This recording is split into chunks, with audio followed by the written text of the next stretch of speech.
குறிப்பாக இந்த வீடியோவானது பார்த்தீங்க அப்படின்னாக்கா சிம்ம ராசி அன்பர்களுக்கான வீடியோ. இந்த சிம்ம ராசி அன்பர்களுக்கு இந்த கார்த்திகை மாத கிரக நிலையை ஆராயும் போது உங்களுடைய ராசிநாதன் சொல்லக்கூடிய கிரகமானது இதுக்கு முன்பாக கடந்த ஒரு மாத காலகட்டங்கள் ராசிக்கு 3ஆம் இடத்தில் நீச்சமடைந்து உட்கார்ந்துருந்தார் அப்படின்ட்டு தான் சொல்லணும். அது மட்டும் போதான்னு ராசிக்கு 8ஆம் இடத்தில் சனி பகவான் உட்கார்ந்துருந்தது ஒரு அந்தளவுக்கு யோகமான ஒரு அமைப்புகள் இல்லைன்னு தான் சொல்லலாம். ஏன் என்ன காரணம் அப்படின்றத கேட்டிங்க அப்படின்னாக்கா, எப்பொழுதுமே தன்னோட ராசிநாதன் வலிமை பெறணும். வலிமை பெற்றிருந்தால்தான் அனைத்து வித யோகங்களையும் துக்கங்களையும் அனுபவிக்கக்கூடிய அளவுகளுக்கு வலிமை கிடைக்கும். அப்போ கடந்த மாத அமைப்புகளை சிந்தித்து பார்க்கும்போது சிம்மராசி அன்பர்களுக்கு மிகப்பெரிய ஒரு சோதனைக்கான காலகட்டம் தான் சொல்லணும். குடும்பத்தில் கஷ்டம், நஷ்டம், வம்பு, வழக்கு, சண்டை, சச்சரவு, கோர்ட்டு கேஸு, மன நிம்மதி குறையிறது, பொருளாதார நெருக்கடிகள் ஏற்படுறது, கடன்கள் அதிகரிக்கிறது, உற்றார் உறவினர் பகைமை பாராட்டுறது, சொந்த பந்தத்தினால பிரச்சனைகள் உருவாகிறது, யார் செய்த குற்றத்துக்கோ தான் தண்டனை அனுபவிக்கின்ற மாதிரி பல்வேறுபட்ட கஷ்டங்களை சந்தித்த நபர்களாக இருந்திருப்பீங்க. ஆனால் இந்த கார்த்திகை மாதம், அதாவது நவம்பர் 17ஆம் தேதி என்னைக்கு தொடங்குனதோ 2025 நவம்பர் 17ஆம் தேதியிலேருந்து 2025 டிசம்பர் 15 இந்த இடைப்பட்ட காலகட்டத்துக்கான பலன்கள் தான் சொல்கிறேன். இந்த நவம்பர் 17ஆம் தேதி என்னைக்கு தொடருதோ அந்த காலகட்டத்திலிருந்து உங்களோட ராசிக்கு 4ஆம் இடமான சுகஸ்தானத்தில் 4ஆம் அதிபதியான செவ்வாய் போகனோட இணைவு பெற்று தன் 5ஆம் அதிபதியான குரு பகவானால் அந்த 4ஆம் இடத்தை பார்க்கக்கூடிய யோகங்கள் வந்திருக்கு. இதுவே ஒரு மிகப்பெரிய ஒரு அதிர்ஷ்டத்துக்கான ஒரு அமைப்பு அப்படின்ட்டு தான் சொல்லணும். என்ன காரணம்னாக்கா, தன்னோட ராசிநாதன் குருவின் பார்வையில் சுகாதிபதியோட தொடர்பு பெற்று 5ஆம் அதிபதியால் பார்க்கப்படக்கூடிய விதிகள்ன்றது எல்லாருக்கும் அமைவு பெறாதுங்க. அது இந்த மாத காலகட்டத்தில் உங்களுக்கு அமைவு பெறதை பார்க்க முடியுது இந்த சிம்ம ராசி அன்பர்களுக்கு. அப்போ சிம்மத்தில் பிறந்த நபர்களுக்கு தோல்விகளை கண்டு எப்பொழுதுமே தோண்டு போக மாட்டீங்க. இந்த தோல்வினா என்ன, எதாக இருந்தாலும் என்னால் முடியும் அப்படின்ற ஒரு எண்ணத்தில் இருந்த நபர்களுக்கு கடந்த மாதம்லாம் அப்படியே சோதனைக்கு மேலே சோதனைகளாக இருந்ததை பார்க்க முடியுது. அதே போல் இந்த மாத காலகட்டம் பார்த்தீங்கன்னாக்கா மிகப்பெரிய லெவலில் என்னால் முடிகின்ற ஒரு மன தைரியமும் மன சந்தோஷங்களும் ஏற்படக்கூடிய ஒரு காலகட்டங்களாக உதயமாயிடுச்சுங்க. அதனால் சிம்ம ராசிக்கு இந்த நேர காலகட்டங்கள் ஒரு வளர்ச்சிக்கான காலகட்டங்கள். அப்போ இந்த கிரகங்கள்லாம் எந்த இடத்தில் தொடர்பு பெறுகிறதோ அது சார்ந்த விஷயங்களில் வளர்ச்சி அடையும் என்று விதிங்க. அப்போ சிம்மத்துக்கு 4ஆம் இடமான விருச்சிக வீட்டில் தான் அந்த சூரியன் செவ்வாய் புதன், இந்த சூரியன் செவ்வாய் புதனுக்கு குருவின் பார்வைகள் கிடைக்குது. அப்போ 4ஆம் இடமானது சுகஸ்தானம் அப்படின்ற விதிங்க. வீடு மனை வாசல் வண்டி வாகன யோகத்தை சொல்லக்கூடிய இடம். அப்போ இந்த சுகஸ்தானத்தில் சுகாதிபதியாகிய 4ஆம் அதிபதி தொடர்பு பெறதுனால உங்களுக்கு எண்ணங்கள் மிக தூய்மையாக இருக்கும், தெளிவான சிந்தைகள் உண்டு, மனதில் குழப்பங்கள் இல்லாத ஒரு தெளிவான முடிவுகளை எடுக்கக்கூடிய நபர்களாக இருப்பீங்க. உடலில் ஒரு தேக ஆரோக்கியம் பொழிவு பெறக்கூடிய ஒரு காலகட்டங்களாக உதயமாகும். வீடு மனை வாசல் ஏதாவது வாங்கணும் கட்டணும்னு நினச்சிங்கன்னா இந்த நேரத்தில் அதுக்கான முயற்சிகளை நீங்கள் எடுப்பீங்க. அந்த மிக விரைவாக திடீர்னு உங்கள்கிட்ட பணம் இருக்கோ காசு இருக்கோ தெரியாது, ஆனால் திடீர்னு ஒரு முயற்சிகளை எடுத்து அதன் மூலிமா டக்குன்னு ஒரு வீடு மனை வாசல் வாங்கி கட்டி முடிவு எடுக்கக்கூடிய ஒரு காலகட்டங்களாக இந்த மாதம் உதயமாக போகுதுங்க. பழமையான வண்டி வாகனங்களை விட்டுட்டு புதுமையான ஒரு வண்டி வாகனங்களை வாங்கக்கூடிய யோகங்களும் இந்த மாதத்தில் உதயமாக போகுதுங்க. அப்போ இந்த குரு பகவான் 12ஆம் இடத்துலேருந்து இந்த சுகஸ்தானத்தை பார்க்கறதுனால வெளிநாடுகளில் வசிக்கக்கூடிய இந்த சிம்மராசி அன்பர்களுக்கு அந்த நாட்டு குடியுரிமை எவ்வளவு நாளாக கேட்டுட்டு இருப்பீங்க, கொடுத்துருக்க மாட்டாங்க.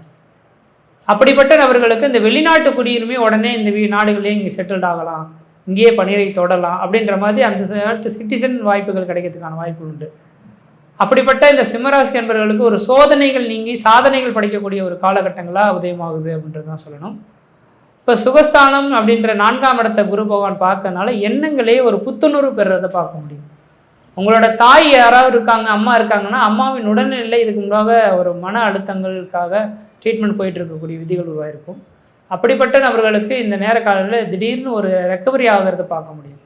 தாயோடைய உங்களுக்கு ஒரு இணக்கமான ஒரு சூழல்கள் ஏற்படக்கூடிய ஒரு காலகட்டமாகவும் இந்த மாத காலகட்டமானது உங்களுக்கு உதயமாகுதுன்னு சொல்லலாம். அடுத்தது தனாதிபதி லாபாதிபதியை குரு பகவான் பார்க்கிறார். தனாதிபதினு சொல்லக்கூடிய கிரகம் புதன் பகவான், உங்களுக்கு லாபாதிபதியும் அதே புதன் பகவான் ஆகிறார். அப்போ புதன் பகவான் இந்த நேரத்தில் சுகஸ்தானத்தில் 4ஆம் இடத்துலேருந்து 5ஆம் அதிபதியால் குரு பகவான் பார்க்க இருக்கிறனால லாபங்கள் பல வழியில் கிடைக்கும். தொழில் மேன்மை அடையக்கூடிய காலகட்டங்களாக இருக்கும். தொழில் வளர்ச்சிகள் ஏற்படக்கூடிய காலகட்டங்கள். நான் முன்பு சொன்னது போல தான் எல்லா கிரகங்களும் உங்களுக்கு ஆயத்தமான அமைப்பில் இருக்குது. இந்த நேரத்தை நீங்கள் சரியான விதத்தில் சப்போர்ட் பண்ணிக்கிறது மிகப்பெரிய ஒரு வளர்ச்சிகளை தரும்ன்றது தான் உண்மை. அடுத்ததாக பார்த்தோம்னாக்கா அவங்களோட ராசிக்கு 7ஆம் இடத்துல ராகு நிற்கிறது அந்தளவுக்கு விசேஷம் கிடையாது. நேரத்துக்கு நேரம் கொஞ்சம் கவனமாக சாப்பிடணும். நேரத்துக்கு நேரம் சாப்பிடாம விட்டிங்கன்னா அல்சர் சம்மந்தப்பட்ட கம்ப்ளைண்ட்டு 2026 டிசம்பருக்குள்ளார வர மாதிரி இருக்குது. அதனால் நேரத்துக்கு கொஞ்சம் சாப்பிட கற்றுக்குங்க. லக்னத்தை உங்கள் ராசிலேயே கேது பகவான் இருக்கிற ஒரே ஒரு காரணத்தினால தீர்த்த யாத்திரைகளுக்கு வாய்ப்பு கிடைச்சா ஒரு முறை போயிட்டு வாங்க. எல்லாரும் போயிட்டு வந்துட முடியாது. இந்த சிம்ம ராசியில் உள்ள நபர்கள் இந்த நேர காலகட்டத்தில் 2026 டிசம்பருக்குள்ளார ஒரு முறையாவது ஒரு நீர்நிலை சார்ந்த கோயில்கள், அதாவது திருச்செந்தூர் முருகப்பெருமான், ராமேஸ்வரம், இதை மாதிரியான தீர்த்த ராமேஸ்வரம் கடலில் போய் குளிச்சுட்டு, அதாவது திருச்செந்தூர் முருகப்பெருமான் கோயிலில் கடலில் குளிச்சுட்டு அங்கே தீர்த்தங்களை வாங்கிட்டு வழிபாடு செய்துட்டு வந்தீங்கன்னா முன்ஜென்ம கருமாவின் பலன்கள் நீக்கிறதுக்கான வாய்ப்பு உண்டு. அதனால் இந்த மாத காலகட்டங்கள் எனக்கு தெரிஞ்சளவு ஒரு அதிர்ஷ்டத்துக்கான காலகட்டமாக இருக்குது. இந்த மாத காலகட்டத்தை எந்த அளவுக்கு செவ்வனை பயன்படுத்திங்கன்னா அந்தளவுக்கு வாழ்க்கையில் வெற்றி பெறத்துக்கான ஒரு காலகட்டங்களாக இருக்கும். முயற்சி எடுத்து பாருங்கள், கண்டிப்பாக வெற்றி பெறுவீங்கள். நன்றி, வணக்கம். சிம்ம ராசி எப்படிப்பட்ட ராசி? ஜோதிக்கு உரிய ராசி. சிம்ம ராசி எதுக்குரிய ராசி? அன்புக்குரிய ராசி, அதிகாரத்துக்குரிய ராசி. அதிகாரம். உங்க ராசிநாதன், சிம்ம ராசிநாதன் எங்க இருக்கார் பாருங்க. உங்க வீடு நட்பு வீடு. உங்க ராசிக்கு 4 சுகத்தை கொடுப்பது, அன்பை கொடுப்பது, பண்பை பரிமாறிக்கொள்வது. சிம்மத்துக்கு சூரியன் அங்கே போயிருக்கார். யாரோட சேர்ந்திருக்காரு? சூரியனும் செவ்வாயும் இருக்காங்க, சூரியனும் புதனும் சேர்ந்திருக்காங்க. அப்ப சிம்ம ராசி நேயர்களுக்கு கார்த்திகை மாசத்துல நிச்சயமாக 12 ராசியில ஆவணி மாசம் பிறந்த கார்த்திகை மாதம் அவங்களுக்கு ஒரு மிக மகத்தான சிறப்பான மாதமாக அமையும் என்பதில் மாற்று கருத்து அல்ல. அப்போ கண்டிப்பாக உங்கள் ராசியில் கேது இருக்கிறார். உங்கள் ராசிநாதன் 5ல் 4 சுகத்தில் இருக்கிறார், விருச்சிகத்தில் இருக்கிறார். நல்லா கவனிச்சுக்கோங்க. அப்போ விருச்சிகத்தில் இருக்கும்போது யார் ராசி? உங்கள் ராசிக்கு செவ்வாய்க்கு அதிபதி ராசி. அப்போ உங்கள் ராசிக்கு 9க்குரியவர். அப்போ உங்கள் ராசிக்கு 9க்குரிய மேசத்துக்குரியவரும் விருச்சிகத்துக்கு 4க்கு 9க்குரியவர் உங்கள் வீட்டில் இருக்கும்போது அப்போ இந்த மாதம் உங்களுக்கு எப்படி இருக்கும்? எதை சப்போர்ட்டாக வைக்கணும்? உங்கள் தசாபுத்தியை சப்போர்ட்டாக வைக்கணும். உங்கள் தசாபுத்தியை சப்போர்ட்டாக வச்சுக்கோங்க. உங்கள் லக்கணத்தை சப்போர்ட்டாக வச்சுக்கோங்க. வச்சுக்கிட்டு உங்களுக்கு வேண்டிய மெடிக்கலாக இருந்தாலும் சரி, எலக்ட்ரிக்கு தான் சரி, அரசியல், அரசு நிறுவனம், பொறியியல் கலை, பொறியியல் வல்லுனர், நம்ம புரோகிதர்ஸ், பொறியியல் கருத்து புரோகிதர்ஸ், சிற்பி, IAS, IPS, order, commanding order, எல்லாமே யாரு? நீங்க தான் சார். நெருப்புக்கு மிஞ்சினது என்ன சார்? அண்ணாமலை தீபத்துக்கு மிஞ்சினது என்ன சார்? அப்போ உங்க ராசிக்கு உரியவர், அண்ணாமலை தீபத்துக்கு உரியவர் அங்கே தானே இருக்காரு. அப்போ உங்களை விட சிறப்பிறக்குற யார் இந்த மாசத்துல இருக்க போறாங்க சொல்லுங்க. அப்ப யாரை வழிபட வேண்டும்? அடிமுடி காண அண்ணாமலையை, அடிமுடி காண அருணாச்சலத்தை வழிபட வேண்டும். உங்களுக்கு வழிபாட்டுக்கே வந்திருக்கு பாருங்க. அப்படிப்பட்ட சிம்மராசி நேயர்களுக்கு உங்களுக்கு உரிய தொழில், அதுதான் முக்கியம். உங்களுக்கு என்ன லக்னம், உங்களுடைய ராசி லக்னம் என்னங்கிறத நிரூபித்துக்கிட்டு சான்றோர்கிட்ட கேட்டுக்கொண்டு நிச்சயமாக இந்த கார்த்திகை மாசத்துல நடக்கக்கூடிய எல்லா வைபவங்களும் நீங்க போக மாட்டீங்க. உங்க ராசிநாதன் உங்களை கூட்டிட்டு போவார். நீங்க போக மாட்டீங்க, உங்க ராசிநாதன் உங்கள்கிட்ட கூட்டிட்டு போவார். அப்படிப்பட்ட தன்மையும் அப்படிப்பட்ட கருணை உள்ளமும் கொண்டவங்க தான் சிம்மராசி. அற்றா சாப்பாடு கொடுத்தியா? அடுத்த பாயிண்ட். முதல்ல அட்ரா, அடுத்து சிங்காரம் சாப்பாடு கொடுத்தியா? அப்ப என்ன அர்த்தம்? ஆதிக்கம் செலுத்தக்கூடிய ஒரு சிம்மம், அன்பை செலுத்தக்கூடிய ஒரு சிம்மம், பண்பை செலுத்தக்கூடிய ஒரு சிம்மம், அதிகார தோரணையை கொடுக்கக்கூடிய ஒரு சிம்மம், அரசாங்கத்தை ஆளக்கூடிய ஒரு சிம்மம், அரசியல் ஆளக்கூடிய ஒரு சிம்மம். எதை வைத்து? உங்க ஜனன ஜாதகத்தை பரிசீலித்து கொண்டு அதை செய்தோமானால் வெற்றி உங்களுக்கு தான். அதுல மாற்று கருத்து அல்ல. புரியுதுங்களா நேயர்களுக்கு? கார்த்திகை மாசத்துல நிச்சயமாக சிம்மராசி நேயர்கள் அக்னி லிங்கமும் ஒரு லிங்கம் இருக்கும். நீங்க பார்த்துருங்க, 8 லிங்கத்துல 8 லிங்கமும் அண்ணாமலையாரை வணங்கக்கூடிய லிங்கங்கள் தான், சுவாமி தான். அதில் அக்னி லிங்கத்தை நீங்கள் போய் தரிசனம் பண்ணால் நிச்சயமாக அதிசயத்து போகக்கூடிய அளவுக்கு உச்சத்துக்கு போயிடுவீங்க. தயவு செய்து செவ்வாய்க்கிழமை போங்க, ஒரு ஞாயிற்றுக்கிழமை போங்க. கிரிவலம் செவ்வாய் ஞாயிற்றுக்கிழமை போனீங்கன்னா உங்களுக்கு மிகப்பெரிய பலனை கொடுக்கும். அதை உங்களுக்கு அந்த பதிவு நான் பின்னாடி உங்களுக்கு சொல்கிறேன். அப்போ நிச்சயமாக சிம்மராசி நேயர்களுக்கு இந்த மாதம் ஒரு சிறப்பான கார்த்திகை மாதம், உங்களுக்குரிய மாதம். ஆடி எப்படி கடகத்துக்கு உரியதோ அதே மாதிரி கார்த்திகை மாதமும் உங்களுக்கு உரியதான். அதுக்காக விருச்சகத்துக்கு மட்டும் நம்ம சொல்ல முடியாது, உங்களுக்கு உரியதான். அப்போ நிர்வாகம் சம்பந்தப்பட்ட எங்கே போனாலும் சரி எல்லாம் நீங்கள் பண்ணுங்க, அதில் உற்சாகத்தை தொடுவீங்க. இப்போ எல்லா நன்மையை தான் இப்போ 4 ராசி சொல்லிட்டு வரோம். இப்போ அடுத்த சிம்மத்துக்கு என்ன ஒரு தேக்கம்? ஐயா எல்லாத்தையும் சொல்லிட்டீங்களேயா, வெளியவே வர முடியலையா, அவ்வளோ கடன், வெளியவே வர முடியலையா, அவ்வளவு பிரச்சனை, வெளியவே வர முடியலையா. அங்கே யார் இருக்கிறா? குருநாதர் இருக்காரு. எந்த குருநாதர் இருக்காரு? சனீஸ்வரர் இருக்காரு. அப்போ சனீஸ்வரர் என்ன இருக்காரு? அஷ்டமத்து சனியா உங்களை ஆழ்ந்து கொண்டிருக்கிறார். அஷ்டமத்து சனியை உங்களை ஆட்கொண்டிருக்கிறார். அப்போ அஷ்டமத்து சனியாக இருக்கும்போது அப்போ நீங்கள் எப்படி இருக்கணும்? அஷ்டமத்து சனியாக இருக்கும்போது நீங்கள் எப்படி இருக்கணும்? நிச்சயமாக மிக மிக போக்குவரத்தில் கவனம், கணவன் மனைவி உறவு கவனம், மிக மிக கவனம். ஏன்னா உங்கள் ராசியில் கேது இருக்காரு, அங்கே 8ல் ராகு இருக்கார். ராகு கேதனுடைய வாளுமை, ராகு கேதனுடைய தொடர்பு இருக்கும் பொழுது கணவன் மனைவி உறவு கொஞ்சம் விரிசல் அடையும். சார் பொறுத்தா தான் வாழ்க்கை, விட்டு கொடுத்தா தான் வாழ்க்கை, அன்பால் தான் வாழ்க்கை, பாசத்தை தான் வாழ்க்கை.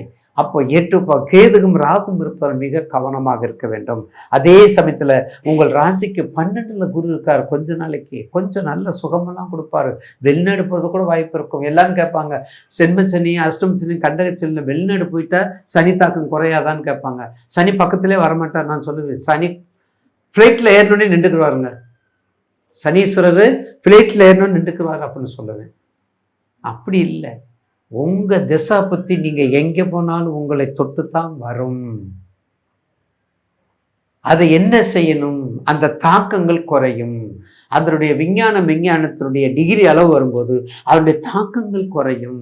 அப்போ அந்த தாக்கங்கள் எதுக்கு குறையுது? உங்களை நாங்கள் பூஸ்டப் பண்ணுறோம், உங்களை நாங்கள் தைரியப்படுத்துகிறோம். சரி, இந்த வகையிலாவது உங்களுக்கு அஷ்டமத்து சனி நடக்கும்போதாவது வெளிநாடு போனால் ரொம்ப கஷ்டம் இருக்கான்னு சொல்லுவாங்க. எங்கள் வீட்டிலலாம் சொல்கிறாங்க, அம்மா அக்கா அண்ணா மாமா எல்லாரும் சொல்கிறாங்க, அந்த அளவுக்கு நாங்கள் வெளிநாடு போகிறோம். அப்படியாவது அந்த இம்ப்ரெஷனாக அவங்கள ஜெயிக்கணும், அப்படியாவது அவங்கள நம்ம போக விடணும் என்கிற ஒரே பர்பஸ்னால நம்ம என்ன பண்ணுறோம்? அந்த தாக்கங்கள் குறையின்னு அவங்களுக்கு நம்பிக்கையை கொடுக்குறோம். அந்த நம்பிக்கையில தான் நம்மளை கொடுக்குறோம். அப்போ அந்த வகையில் சிம்மராசி நேயர்களுக்கு அஷ்டமத்து சனியில் கொடுக்கல் வாங்கல் மிக கவனம், போக்குவரத்து கவனம், கவனம் பண்ணிக்கணும். எல்லா வகையிலும் சிரமத்தை பார்க்காம கொஞ்சம் எச்சரிக்கையா இருங்க. சப்போர்ட், உங்கள் தசாபத்தியை சப்போர்ட் ஆச்சு. உங்கள் தசாபத்தியை சப்போர்ட்டை வச்சுக்கிட்டா வெற்றி கண்டிப்பாக வரும். மறக்காமல் ஜோதி வழிபாடு, சிவ வழிபாடு, திருமுறை வழிபாடு, பஞ்சலிங்க வழிபாடு, இறைவனுடைய ரூபமாக இருக்கக்கூடிய ஈசானம், தத்புருடம், வாமதவம், அகோரம், சத்தியசாதம் என்று சொல்லக்கூடிய பஞ்சாட்சர மந்திரத்தை நீங்க சொல்லுங்க. இதெல்லாம் ஜோதியர் புகழும்போது, இதெல்லாம் நீங்க பாராயணம் பண்ணும்போது வெற்றிப்படி உங்களை திறக்கும் என்பதில் மாற்று கருத்து அல்ல. சிம்ம ராசியாதிபதி சூரிய பகவான். பொதுவாக பார்த்தீங்க அப்படின்னா சூரிய பகவான் அப்படின்னு சொல்றவர் நெருப்பு ராசின்னு சொல்றோம். மாத பலன் கொடுக்கக்கூடிய மாத கிரகம்னு சொல்றோம். அவரு தான் சூரிய பகவான். நவகிரகத்திலேயே அதாவது ஒரு எட்வைட்டான கிரகம் யாருன்னா சூரியன் மட்டும்தான். எப்பயுமே அதாவது நவகிரகங்களுக்கே தலைவர் யாருன்னா சூரியன் தான். சூரியனுடைய கண்ட்ரோல்ல தான் நவகிரகங்களும் இயங்கிட்டு இருக்கு. உங்களுக்கு என்னென்ன மாற்றங்களை கொடுக்க போறாரு அப்படின்னு பார்த்தா, இப்ப சூரியன் உங்களுக்கு இருக்கிறது எத்தனாம் இடம்னா 4ஆம் இடத்துல உட்காந்துருக்கிறார். 4ஆம் இடம் அப்படின்னு சொல்றது பாத்தீங்க அப்படின்னா சுகஸ்தானத்துல உட்காந்துருக்கிறார். நான் முன்னதான் சொன்னேன், ஒவ்வொரு மாத பலனும் நிர்ணயிக்கிறது யாருன்னா சூரியன் மட்டும்தான். அப்ப சூரியன் போய் 4ஆம் இடத்துல உட்கார்ந்துருக்கிறாருன்னா 4ஆம் இடம் சொல்லக்கூடியது என்னன்னா சுகஸ்தானம். அந்த சுகஸ்தானத்துல உட்கார்ந்துருக்கிறார் அப்படின்னா அதாவது 2 விஷயங்கள் இருக்கு. ஒன்னு ஹெல்த் மாற்றங்கள் கொடுக்கிற இடம் சுகஸ்தானம், அதாவது ஆரோக்கியம். அது கண்டிப்பா இந்த மாசம் உங்களுக்கு நல்லா இருக்கும். ஏன்னா ஒரு மாதம் முழுவதும் ஒரு வீட்டில் இருக்கக்கூடிய கிரகம் யாருன்னா சூரியன் மட்டும்தான்.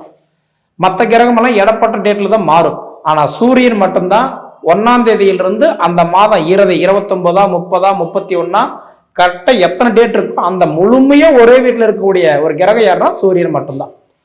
அப்ப இந்த மாசத்துல வந்து பார்த்தோன்னா விருச்சிக ராசியில 1ஆம் தேதியிலிருந்து 30ஆம் தேதி வரைக்கும் உட்கார்ந்துருப்பாரு இந்த சூரிய பகவான் சுகஸ்தானத்துல. அப்போ உங்களுடைய ஆரோக்கியம் மேம்படும், இதுல மாற்றம் கிடையாது. விவரம் தெரியாம செலவு பண்ணிட்டு இருந்திருப்பீங்க, என்ன வியாதின்னு தெரியாம ட்ரீட்மெண்ட் எடுத்துட்டு இருப்பீங்க, நிறைய காசு செலவு பண்ணியிருப்பீங்க. அது எல்லாமே நமக்கு வந்து பார்த்தோன்னா அது நடந்து முடிஞ்சு வாட்டி தான் நீங்க யோசனை பண்ணியிருப்பீங்க. ஆனா இப்ப சுகஸ்தானத்துல சூரியன் உங்க ராசியாதிபதி உட்கார்றதுனால நிச்சயமா உங்களுடைய ஆரோக்கியம் இந்த மாதம் மேம்படும், மாற்றமே கிடையாது. 2வது 4ஆம் இடம் வலுக்கும் பொழுது இடம் வாங்குற வாய்ப்பு கொடுக்கிறார், சொந்த வீட்டுல உட்காரக்கூடிய யோகத்தை தரார். நிறைய பேருக்கு ஒரு 3 கேள்வி இருந்துகிட்டே இருக்கும்.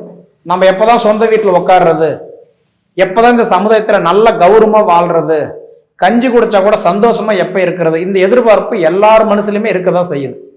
அப்படி இருக்கக்கூடிய இந்த சூரிய பகவான் 4ஆம் இடத்துல சுகஸ்தானத்துல உட்கார்றதுனால நிச்சயமா வந்து உங்களுக்கு இந்த மாசத்துல மண்மனை வாங்குற வாய்ப்பு, அதாவது மனை ஆல்ட்ரேஷன் பண்ணக்கூடிய யோகம், சொந்த வீடு கட்டக்கூடிய பாக்கியம், அது போக நமக்கு வந்து செல்வங்கள் சேரக்கூடிய ஒரு வாய்ப்பு இந்த மாதம் கண்டிப்பா கொடுத்துருவார்.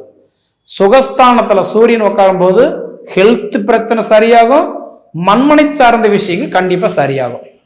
அப்ப இது போக உங்களுக்கு அதாவது 2ஆம் இடத்துக்கு அதிபதி 11ஆம் இட லாபஸ்தானத்துக்கு அதிபதி யாருன்னா புதன் பகவான் தான். அவருமே இப்ப உங்களுக்கு 4ஆம் இடத்துல உட்கார்ந்து இருக்கிறார்.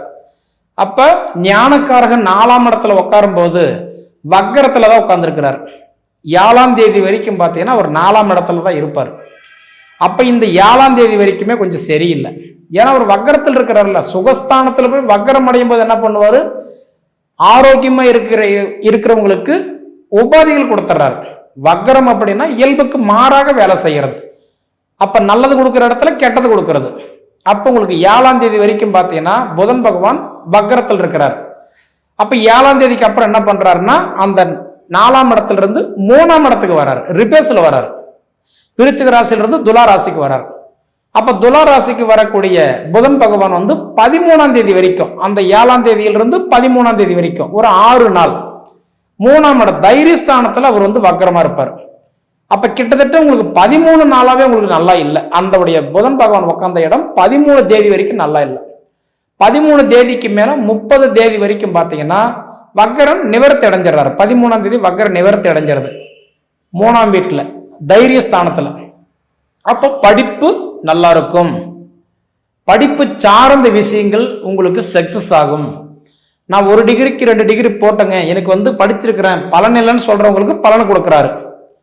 படிப்புல அதாவது நல்ல மார்க் இல்லை, பர்சன்டேஜ் இல்லை, படிக்கிற மைண்ட்ல ஏறலன்னு சொல்றவங்களுக்கு அந்த மைண்ட் ஓரளவுக்கு சப்போர்ட் பண்றாரு. அதுக்கப்புறம் பார்த்தீங்க அப்படின்னா உங்களுக்கு 13ஆம் தேதியில இருந்து 30ஆம் தேதி வரைக்கும் இருக்கும்போது வேலையில டென்ஷன் இருந்தால் அதெல்லாம் குறைகிறதுக்கு வாய்ப்பு உண்டு. அப்போ முழுமையா 13ஆம் தேதிக்கு மேல 30ஆம் தேதி வரைக்கும் புதனுடைய சப்போர்ட்டும் உங்களுக்கு கண்டிப்பா கிடைச்சிடும். சரிங்களா? அப்ப இதை தாண்டி பார்க்கும்போது அடுத்தது 3ஆம் இடத்துக்கு அதிபதியும் 10ஆம் இடத்துக்கு அதிபதியும் யாருன்னா சுக்கிரன்.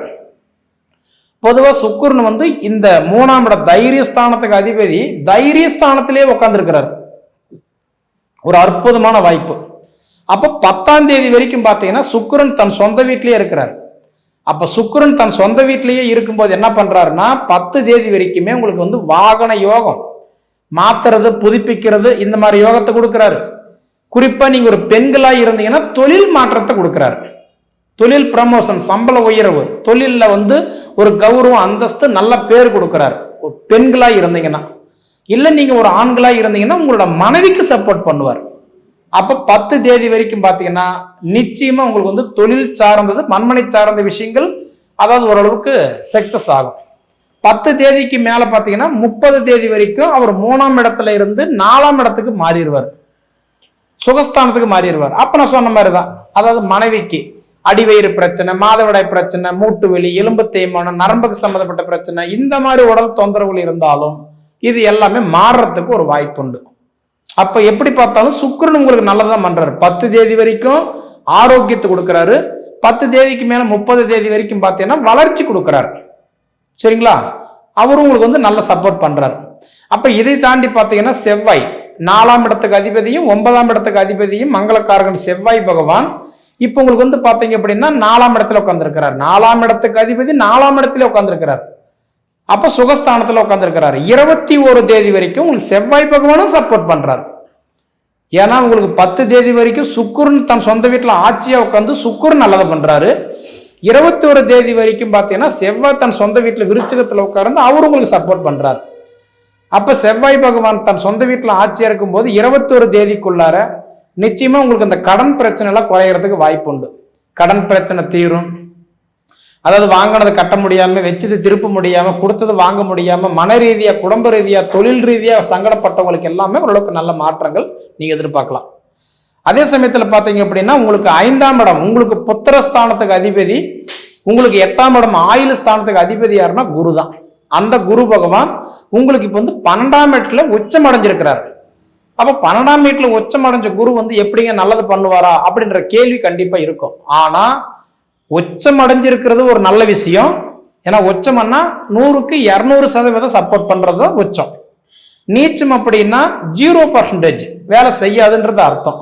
அப்ப உங்களுக்கு வந்து குரு பகவான் 12ஆம் வீட்டுல போய் உச்சம் அடைஞ்சிருக்கிறது ஒரு நல்ல விஷயம்தான். அப்ப 12ஆம் வீடுன்றது சரியில்லையே அப்படி நீங்க பாத்தீங்கன்னா அப்படி பார்க்க வேண்டாம். 12ஆம் வீட்டுல குரு உட்கார்ந்து வக்கரத்தில் இருக்கிறார். வக்கரமனா நான் ஏற்கனவே சொல்லியிருக்கேன். வக்கரமனா என்ன? இயல்புக்கு மாறாக வேலை செய்யறவர் தான் வக்கரம். அப்ப 12ஆம் வீட்டுல உட்கார்ந்து வக்கரத்தில் இருக்கிறார் இல்லையா, அப்ப நல்லது பண்ணுவாரு. அடுத்தது வந்து 20ஆம் தேதி அன்னைக்கு என்ன பண்றாருன்னா அந்த 12ஆம் வீட்டுல இருந்து ரிபேஸ்ல போய் 11ஆம் இடத்துக்கு உட்கார்றாரு. மிதுன ராசிக்கே போறாரு. அப்ப மிதுன ராசிக்கு போகக்கூடிய குரு பகவான் என்ன பண்றாருன்னா அப்ப 11ஆம் இடம் லாபஸ்தானத்துல போய் உட்கார்றாரு. அதுல வந்து மிதுன ராசியில குரு பகவான் வக்கரம் அடைகிறது ஒரு 96 நாள் மிதுன ராசியில போய் வக்கரம் அடைவார். அப்ப நான் ஏற்கனவே சொல்லியிருக்கிறேன், வக்கரம் ஆகும் போது இயல்புக்கு மாறாக தான். அப்ப உங்களுக்கு 20ஆம் தேதிக்கு மேல 2026 மார்ச் மாதம் 11ஆம் தேதி வரைக்கும் அந்த டேட்டு தான் உங்களுக்கு கொஞ்சம் சரியில்லை. அப்ப நம்ம அதுக்கு போக வேண்டாம். நான் இப்ப இந்த 20ஆம் தேதி வரைக்கும் பார்த்தீங்கன்னா உங்களுக்கு நல்லாதான் இருக்குது, நீங்க பயப்பட வேண்டாம். இப்படி இருக்கும்போது சனி பகவான் உங்களுக்கு வந்து பார்த்தீங்கன்னா 8வது வீட்டில் இருக்கிறார். அப்ப 8ஆம் வீட்டுல சனி இருக்கும்போது இப்ப சிம்மராசிக்காரங்களுக்கு நம்ம என்ன சொல்றோம், அஷ்டமத்து சனி. அப்ப சிரமம் தான் கொடுப்பாரு. ஆனா ஜூலை மாசம் 13ஆம் தேதியிலிருந்து நவம்பர் மாசம் 28ஆம் தேதி வரை, அதாவது இந்த கார்த்திகை மாசம் 12ஆம் தேதி வரை சனி பகவான் இப்ப வக்கரத்தில் இருக்கிறாரு. இப்ப உங்களுக்கு நல்லாதான் இருக்கும் 12 தேதி வரைக்கும். 12 தேதிக்கு மேல என்ன பண்றாருன்னா சனி பகவான் வக்கர நிவர்த்தி அடைகிறார். அப்ப இயல்புக்கு மாறாக ஒரு வேலை செய்ய ஆரம்பிச்சிருவார். அப்ப நீங்க என்ன பண்ணுவாருன்னா உங்களுக்கு அந்த அஷ்டமத்து சனிக்கு உண்டான கஷ்டங்களை மீண்டும் கொடுக்க ஆரம்பிச்சிருவாரு. அதுக்கு நீங்க செய்ய வேண்டிய பரிகாரம் என்னன்னா கடன் உடனே வாங்கியாவது ஒரு சுபவேரையும் பண்ணிக்கோங்க. ஒரு 10 லட்ச ரூபா கடன் பட்டாகணும். அப்ப நாம என்ன பண்ணணும், அந்த 10 லட்ச ரூபா கையில் இல்லையா, கடன் வாங்கியாவது ஒரு சுப வேரையும் பண்ணிட்டா, ஒரு முதலீடு ஆக்கிட்டோம்னா தலைக்கு வர்றது தலைப்பாக்கோட போயிடும். ஐயோ கடன் வாங்கி அப்படி ஏன் செலவு பண்ணணும் அப்படி நீங்க விட்டுட்டீங்கன்னா அந்த செலவு தான் தண்ட செலவுல போய் முடியும். அதனால உங்களுக்கு வந்து ஒரு 12 தேதிக்கு மேல அதுல ஒரு 18 நாள் முடிஞ்ச வரைக்கும் சுப விரயம் பண்றதுக்கு பாருங்க, சரிங்களா? ஆனா இந்த மாதிரி ஒரு காலகட்டத்தில் பார்த்தீங்க அப்படின்னா சிம்ம ராசிக்காரங்களுக்கு வந்து 12 தேதி வரைக்கும், அதாவது சனி வக்கரத்திலிருந்து நிவர்த்தி அடைஞ்சிட்டாருன்னா 18 தேதி வரைக்கும் கொஞ்சம் சிரமத்தை கொடுப்பாரு. கொஞ்சம் கவனமா இருங்க. அதாவது நீரு, நெருப்பு, எண்ணெய், தண்ணி, வண்டி, வாகனம் கொஞ்சம் கவனமா இருங்க, சரிங்களா? இது நீங்க அனுபவிச்சு பார்த்து என்னன்றத சொல்லுங்க. சரி நேயர்களே, உங்க பொன்னான நேரத்தை ஒதுக்கி எவ்வளவு நேரம் என்னுடைய காணொலியை நீங்க முழுமையா பார்த்ததுக்கு மனசுல இருந்து கேட்டுக்கிறேனுங்க.